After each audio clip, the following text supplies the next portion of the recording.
A competência 1, ela é considerada uma das mais difíceis de se conquistar os 200 pontos. Eu também considero, até o momento, a nota máxima que eu consegui atingir nessa competência foi 180 pontos.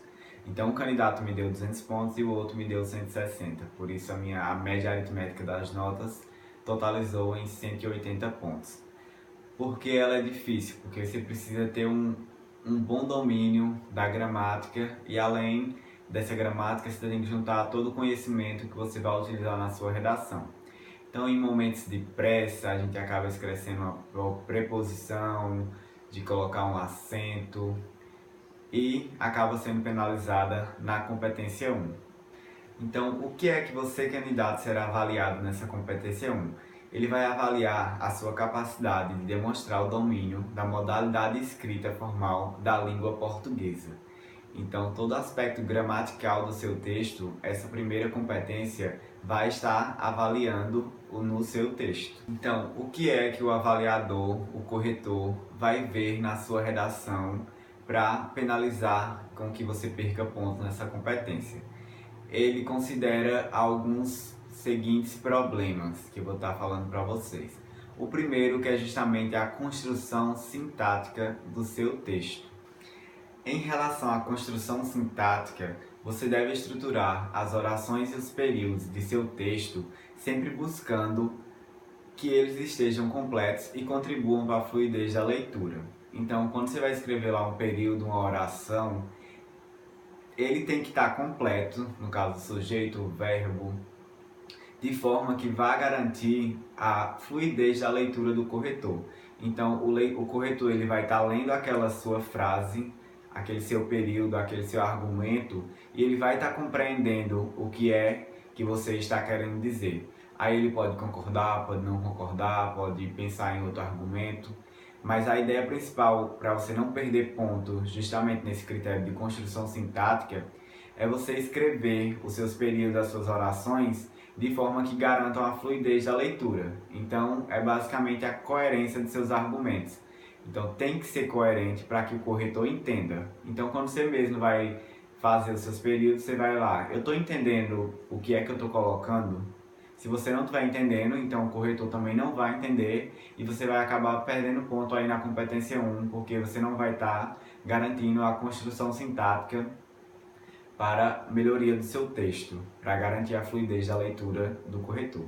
O segundo tipo de problema que o corretor vai avaliar na sua redação é a presença de desvios. Quanto aos desvios, você tem que estar ligado em 4 deles. O primeiro que é justamente as convenções da escrita.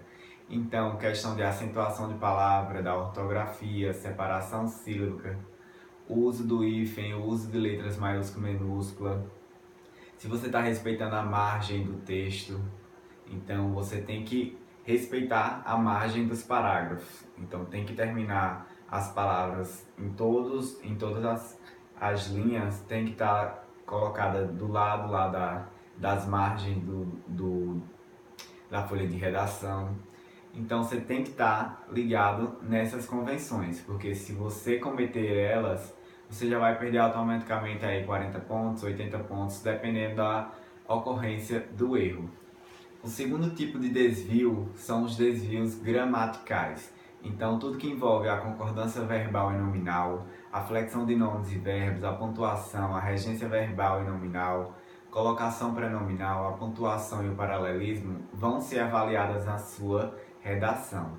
Então, a minha dica é que você pegue esses tópicos aí e estude cada um deles para você não estar ocorrendo erros na sua redação justamente desses aspectos, porque eles são considerados o que os alunos mais erram. Então, vale a pena sim você investir nesses conceitos, entender, buscar entender aí uma concordância verbal e as suas aplicabilidades.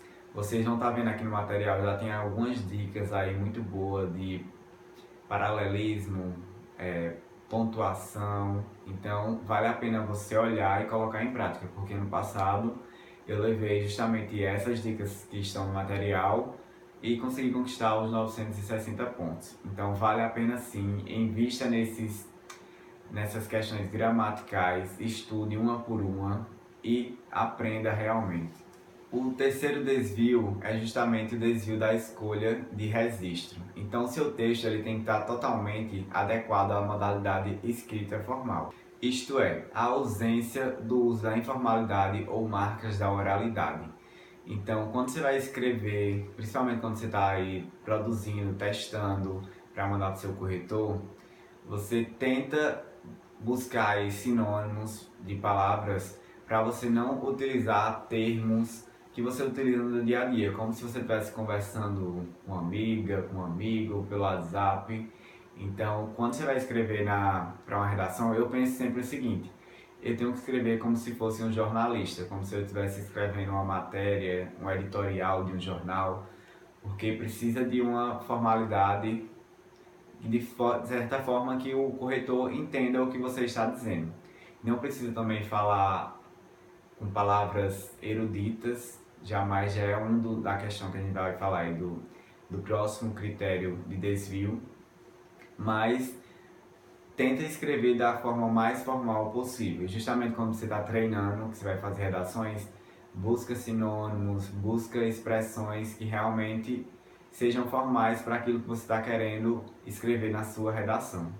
O quarto desvio é justamente o desvio de escolha vocabular. Então, o avaliador vai procurar no seu texto se o emprego vocabulário preciso, se as palavras que você selecionou para usar ali na sua redação, elas são apropriadas para o texto dissertativo argumentativo.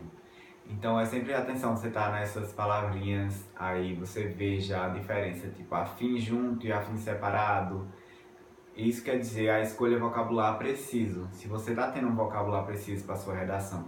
Porque tem muita gente que acaba trocando esses termos aí, aonde junto, aonde separado. Então dá uma olhada aí nesses critérios e vê para você não errar, principalmente agora quando você estiver treinando, que você vai escrever a sua redação semanal.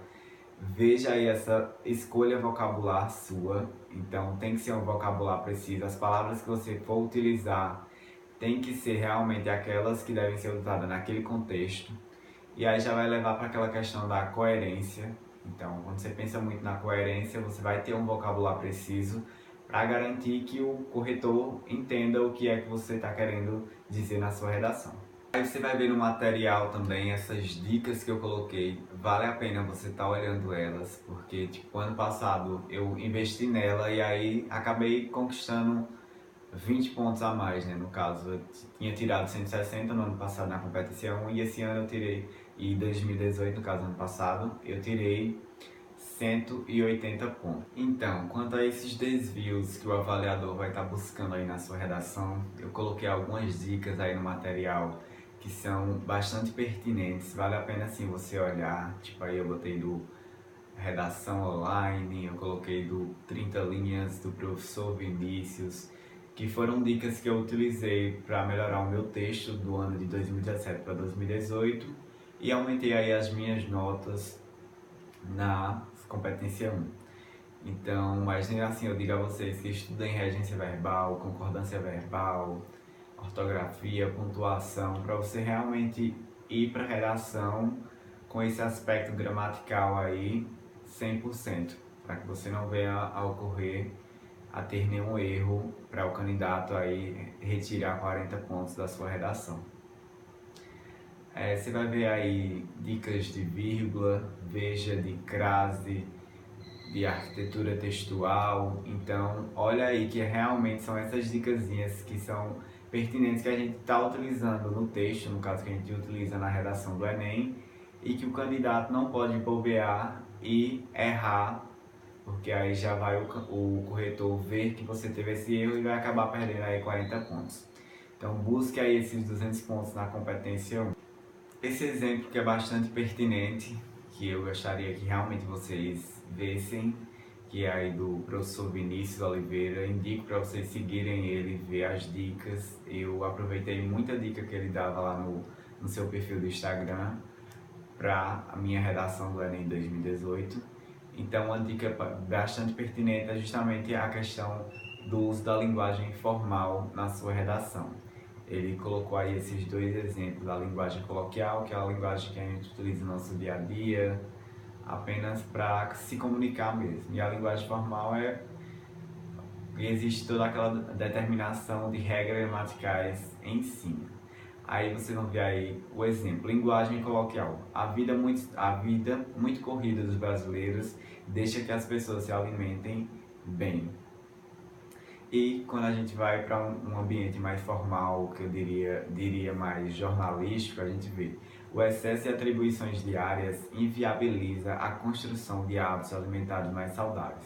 Então a dica é, quando você vai treinar e produzir redação para mandar para mim corrigir, ou para outro professor que corrigir a sua redação, busque aí para ver se você tá como se você estivesse conversando no WhatsApp ou no dia a dia com uma pessoa, e tente trazer esses seus argumentos para eles ficarem mais formais.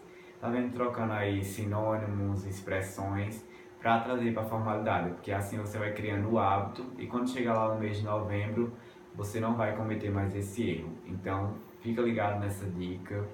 Eu não posso aprofundar muito nessa competência, a primeira competência aí, porque ela é bastante para quem é mais da área de gramática, justamente quem é formado em letras, que tem um domínio muito grande sobre a língua portuguesa. Eu basicamente tento seguir aí as dicas dos professores e esse ano eu quero realmente estudar esses pontos que eu coloquei aí, aspectos gramaticais, concordância, regência, para não perder ponto na competência 1.